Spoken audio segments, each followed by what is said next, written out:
Hello! Bidsquare.com is pleased to introduce a conversation regarding a pair of Chinese famille-verte Palace Vases from the Qing Dynasty. These vases will be part of the live auction, Summer Fine Art and Antique Sale, Day 1, at Case Auctions on July 8, 2023.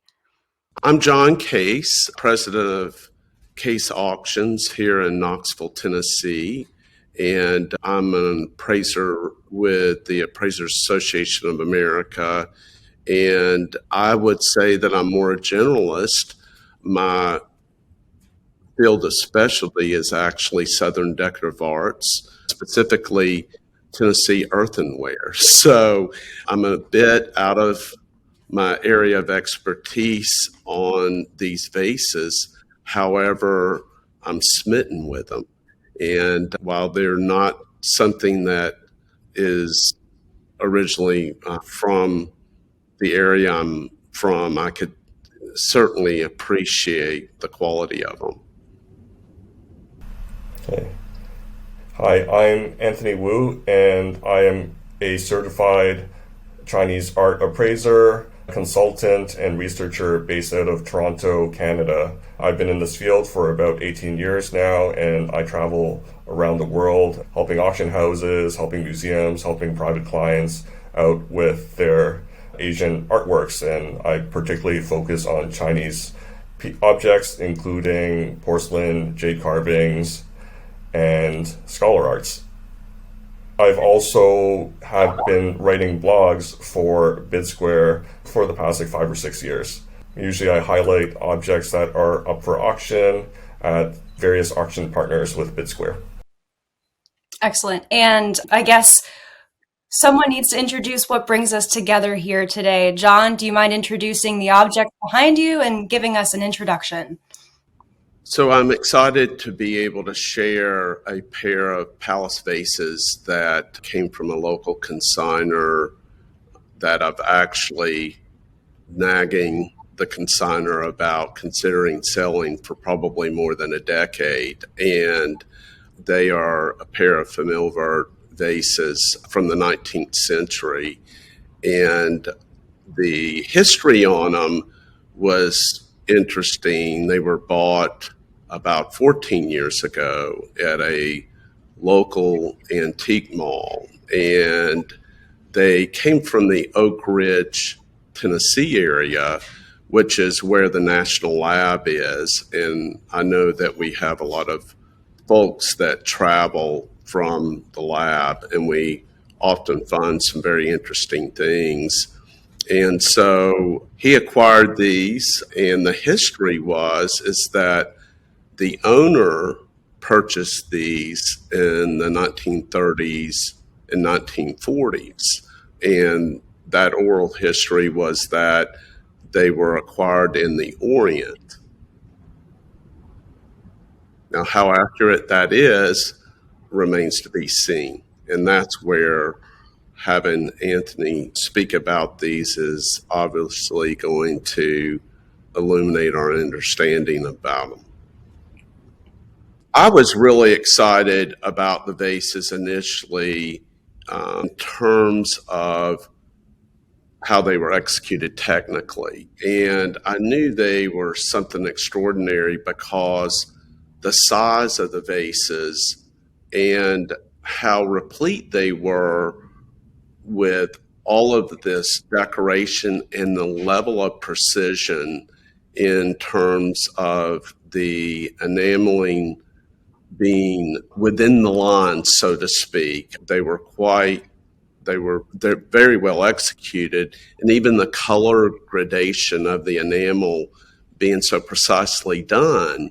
And I kept going down from the top. I said, well, maybe they're just going to be elaborately decorated at the top. And as I extended my eyes down and around the vases, it became clear to me that these were decorated with precision throughout.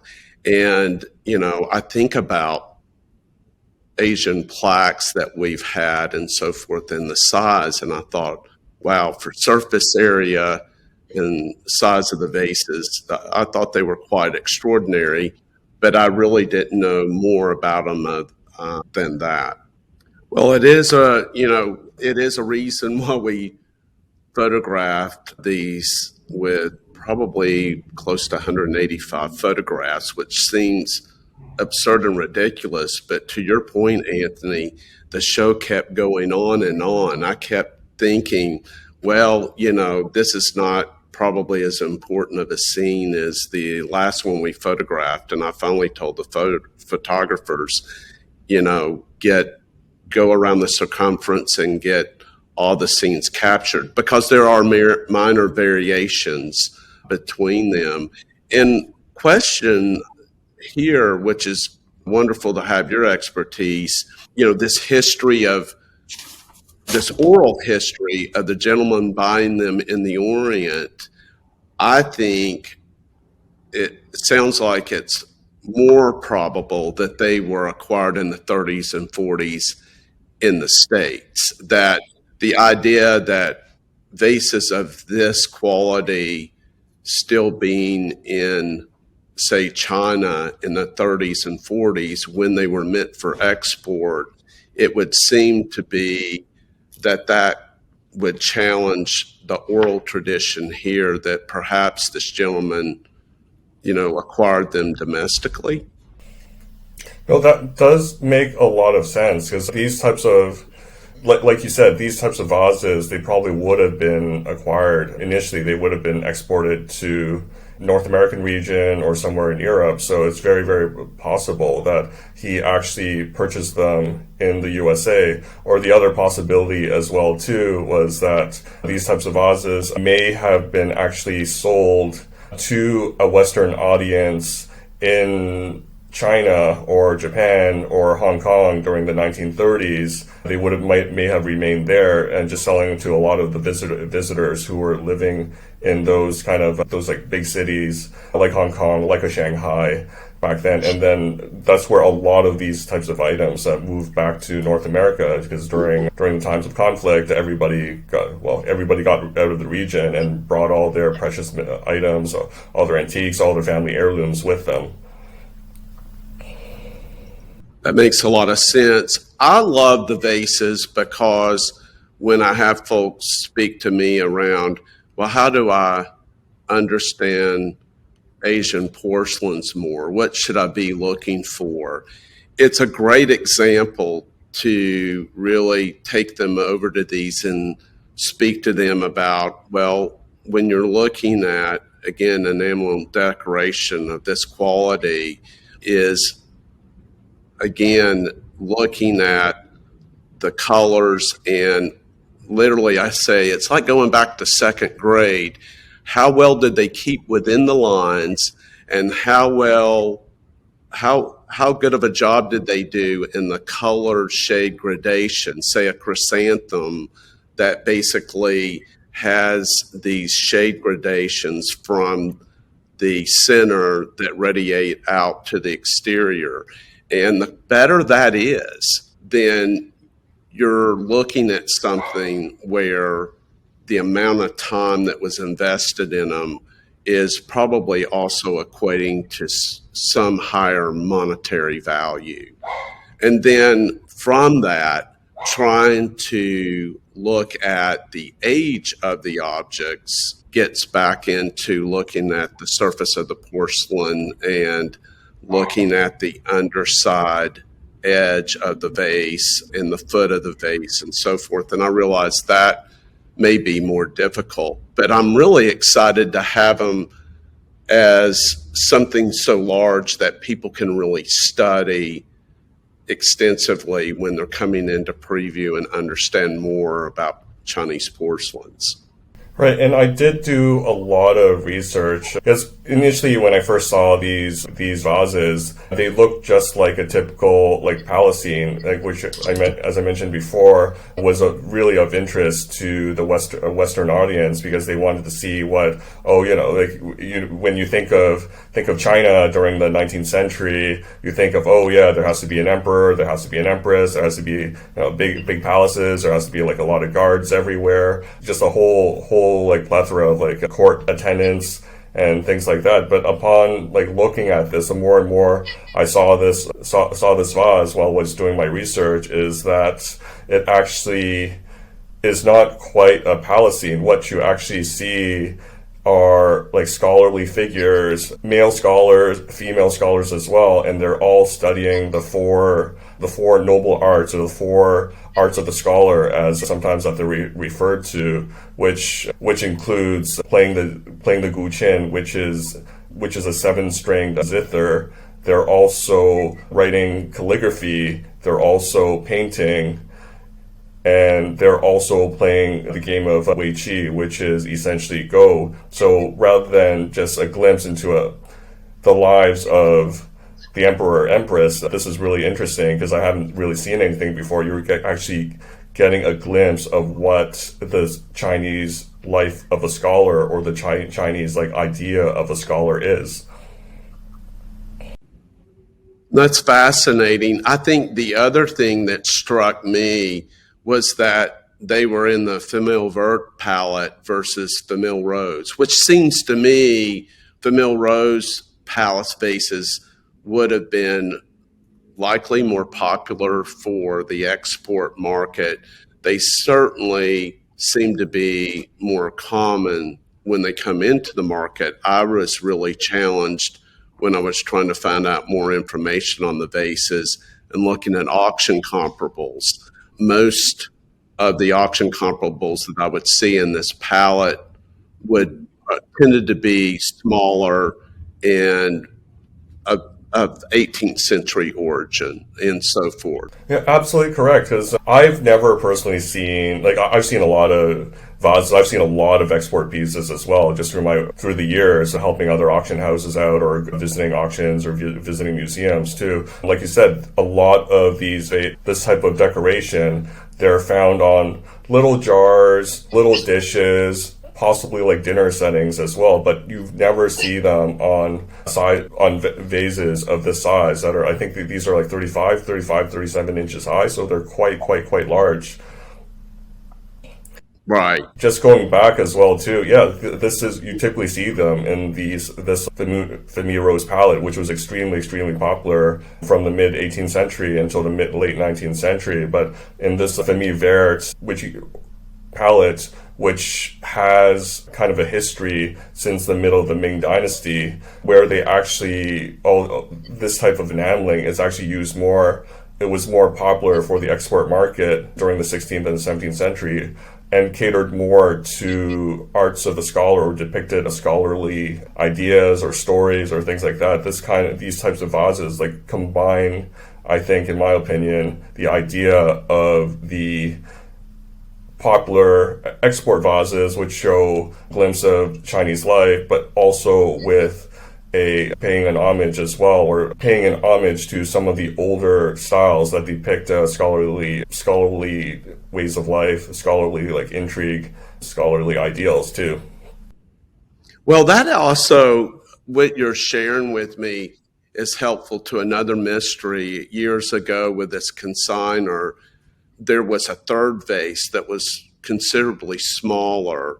And I see on the receipt here, there are 3 vases. So this is the 2.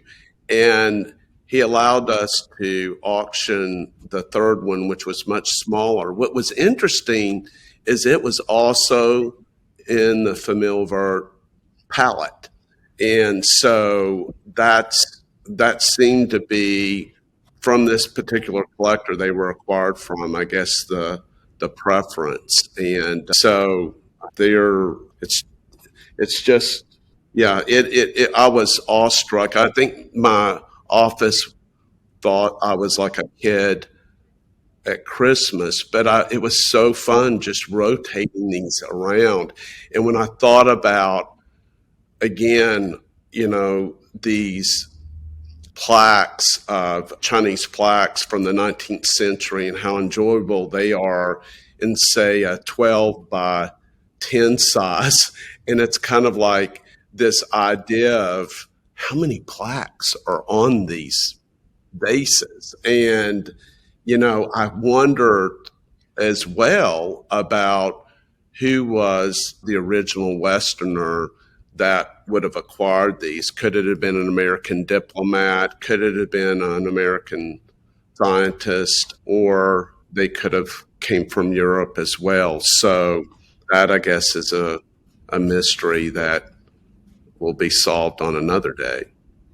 Yeah, and the more I look at them too, they are just so fascinating as well. Just I absolutely love these, and like you said, just there's just so much history to this. And the provenance, it's just so outstanding. We may not know where they came from, but we know that like typically owners of these types of pieces, they would have had very, very good taste. They would have been like fascinated with Asia, with China as well too.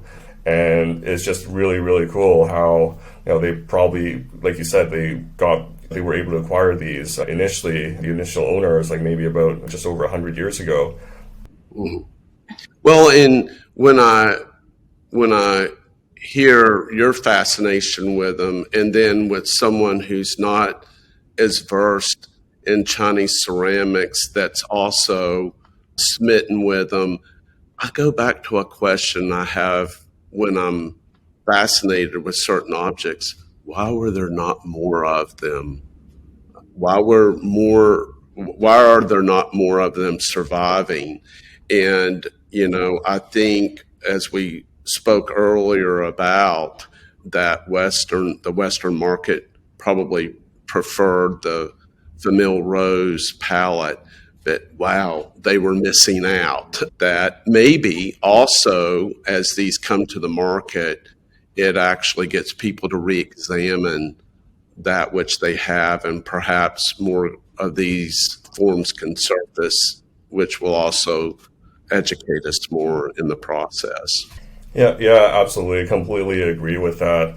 And I think partly one of the reasons too why there are so few surviving examples of these large like Famille Verte kind of like Palace vases is possibly just because they may not have been as popular as the Famille Rose examples, and the fact that they are so large, typically these would have been, they would have to been like situated on like a pedestal or something like that, and just over the past like 150 years, it would have been like very, very easy. Like somebody or like attendant or somebody working for the family or like little kids, they might have just like bumped into the pedestal. These would have fallen over, got smashed up. But what's great is that you have a pair of these and these are intact. These are completely intact, which is so rare, even for the Famille Rose ones. Like typically you'll see some breaks in the neck, you might see some breaks in the rim as well, lots of heavily restorations, a lot of overspray as well, but these are very, very good condition.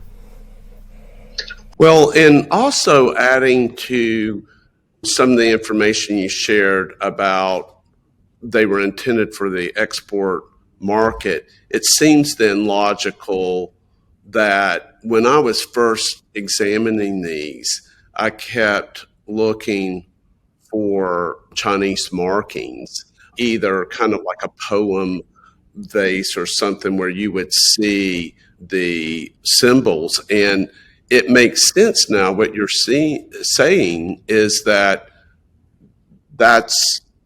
makes sense why they're not there, because they're for the Western market. And so that's something that certainly is congruous with who they were intended for originally. I'm still just kind of stunned the quality of the enameling looks to me like something that would have been intended for the domestic market, that to ship something out of this quality, they strike me as something that are of such high quality that generally those were the forms that I wrongly or rightly assume would have been intended for the domestic market. Right, and these types of decoration that depict the four noble arts or the four scholarly arts, this would have been more for a domestic market, which is why these are so unusual too. Is that it's very, very possible that for the past 100 years, nobody actually knew what the theme or what the scenes were all about. They might have just thought that these were just very, very wealthy nobles or court people in like a palace, just enjoying their day-to-day lives. But again, just upon looking at it very closely, you can see that some of them are examining scroll paintings, examining scrolls, like writing calligraphy, playing on the guqin, the zither, and also just discussing like artwork as well. I'm also struck by around the shoulder, the vignettes of the domestic scenes with tables and figures. I thought, well, maybe they'll let up and do kind of a foliate design in around a certain given area of these, but they filled literally every space with activity, and it really is a lot of eye candy. Yeah, and it's just one of the most incredible export vases that I have come across in past 18 years, 19 years, and they're just so unusual and they're just so much fun to look at. I have a couple questions, some of which touch upon points we've already hit in the dialogue. My first question sounds kind of simple, but it's for John. Now, are these vases, while there's two of them, are they identical, or are there key differences that make them more related, like sibling vases? No, that's a good question. As far as my examination at this phase, they really do appear to be identical in their scenes. There's slight variation, obviously, with the vignettes, but it's actually a good question. I really should go and match them up side to side. As far as I can see, that's what they appear to be. But to your point, if I actually matched them up on the given sides, there may actually be more differences than I had thought. The first glance at them, they appear to be identical in their scenes, though. So a follow-up question to that is, could there have been potentially an addition of more than two, and it was two that ended up being paired together, if that makes sense? Like there may have been more of these in production, but this just happened to be purchased as two, so someone could position them in a symmetrical way. Right. Well, maybe I can answer that a little bit, but just typically for Chinese vase productions, they would be either sold or offered as a single, as a pair, a set of four, a set of six, and so on, unless there's rare exceptions where if they were part of a garniture set on an altarpiece, then it would be like a multiple. It would be a 3, it would be 5, it would be 7, like that. But so I would think that they were probably purchased as a pair, or possibly they were purchased as 4 pieces, and then maybe 2 of them would have dispersed, or they might have sold them as two sets of pairs. And then my next question back to Anthony. We're talking about domestic versus export imagery and how the quality of the enameling looks like something more for the domestic market. And John brought up a great point about there not being much script, which gives you a sense of it was for a more Western audience. When I think about narrative and the storytelling and the scholar sort of specifically depicted here, I wonder what other differences there are intentionally when something is being produced for a Western audience, and how the creator might think about creating imagery for what their assumed market is, right? How we create a version of our culture that we believe is packaged for another audience versus when we're making something that's true to our own culture or heritage. Okay, though that's a pretty loaded question, and I can probably go on for way too long, like maybe half an hour, just to get the gist of it. But typically for these types of vases, if they were for the domestic market, for the most part, and there's always going to be exceptions, they would have like much larger characters, much more detailed characters. They would have a lot more auspicious symbolism. They would have symbolism for longevity. They would have symbolism for like auspiciousness, for wealth, for higher ranking. These were the types of vases that would have catered more to somebody living in China, like somebody, a very wealthy patron, or the emperor or member of the court as well. So it has a lot to do with the quality and the level of symbolism in these types of pieces. Absolutely. And thank you for condensing what I know is a very complicated answer, right? Having a background in art, I'm always curious about what's the original artist thinking, or what's their motivation behind the images they're putting together based on their traditions that they understand in their own artistry versus when it's manufactured for potentially a commercial audience, right? It shifts the way that you present. So kind of going back to a piece that I noticed early on in the dialogue, when John, you mentioned these were discovered at a local antique mall, I saw Anthony kind of have this look of surprise. Could we talk a little bit more about that moment? And it seems like that's something that's very atypical, right? This is a rare circumstance, but could we kind of look at that a little bit deeper? And Anthony, can you talk about your look of surprise? My look of surprise was, these are amazing. They're just so well painted, and I can't believe that they were just found in an antique mall. If I went into an antique mall, I would have, well, if I had the money, like I would have like snapped these up immediately.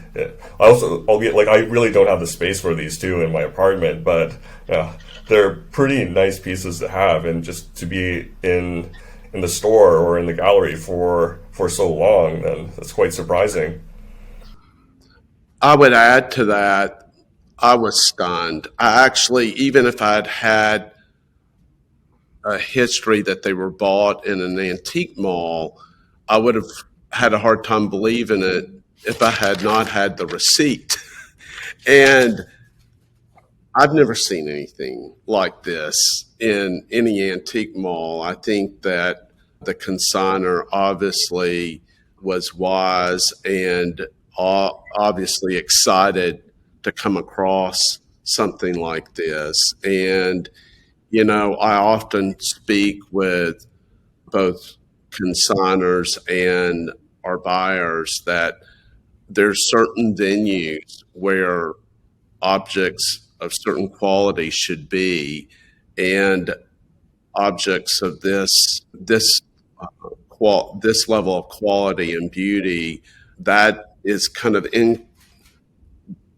it's almost incompatible to what we would visualize walking into, a small town antique mall. But that's what often happens in some of these situations where estates, individuals have lost the history or the significance of the objects, and those that are managing that estate, when they lack that information, they often are pressed with constraints to say, hey, this has to get moved out. This has to be sold. It's the stories of where we find things in the flea market, or we find them in the Goodwill stores. And those stories are still happening. I was frankly surprised that this has been within the last 15 years. 15 years ago, the Asian market was already showing its strength. It wasn't like it was 40 years ago. So I was really surprised about that story as well. Yeah, it feels like a Cinderella story, right? The classic coming uppance of something of antiquity that was beauty and renowned, and then time passes and that's lost somewhere along the way and then rediscovered. So it's been an absolute pleasure having this dialogue about these incredible pieces. Before we conclude the call, do either of you have any final thoughts you'd like to share? One of the questions I have for Anthony is, I think it's interesting with these being for the export market, yet painted in this quality. What does that do on the appeal? Like, for instance, I know Chinese export has a certain following. Does do these objects potentially bridge over to actually have an appeal to Chinese collectors that do not collect export, but really are more collectors of objects that are from China and were meant for domestic purchase? I completely agree with you on this point, just because these aren't the typical, the ones that I'm sure you've seen, like thousands of them or sold thousands of them in the past, like those Mandarin rose vases, Vermeer rose, Canton rose examples. Those, a lot of the, I guess, people who collect Chinese art, Chinese domestic art, they're not particularly attracted to the more common type of export pieces. But for somebody who collects Vermeer Vert vases, Vermeer Vert porcelain, or other people who collect scenes of scholarly arts, this would be very, very appealing to them, just because these are so unique and there's so much detail in just the everyday life of a Chinese scholar in these types of vases that they would be extremely, extremely attracted to them as well too. So yes, absolutely, it does cross over to various collectors of Chinese porcelain. Excellent. We hope you discovered something that deepens your appreciation for these rare, intricate vases. For further interest, please check out Anthony's blog article, Images of the Ideal Scholar, a pair of impressive Chinese porcelain vases at Case Auctions. Please let us know how you enjoyed the video by leaving a comment below. Thanks for watching!